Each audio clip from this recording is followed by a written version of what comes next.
Senator Blackburn.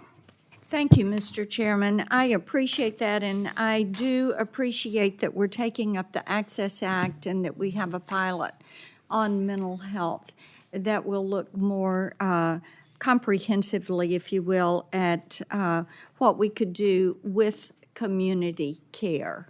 One of the things that has concerned me, and I've worked for years on community care and opening up the opportunity for community care.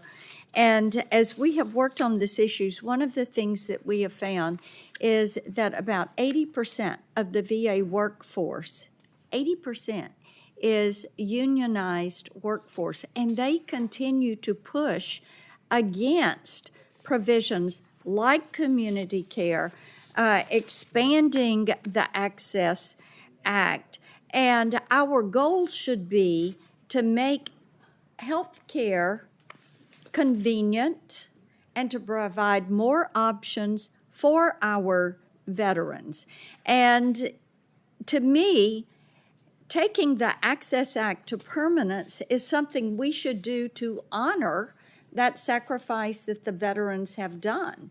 Having pilots on community care in areas other than just mental health is something that we should do. As you mentioned, you have someone that is 6 hours from a veterans clinic. Tennessee is a long state. Upper East Tennessee is closer to the Canadian border than it is to Memphis, Tennessee.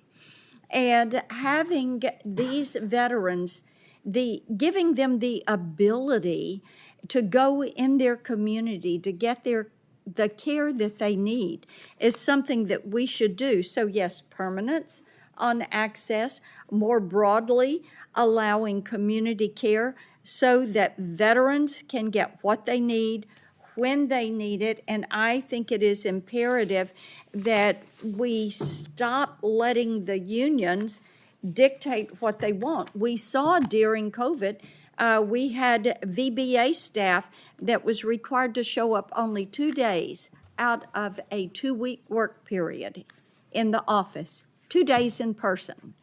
And in healthcare, we heard from the secretary, they only had to show up 5 days. And then we wonder why we have such a backlog. So I am supporting the Access Act.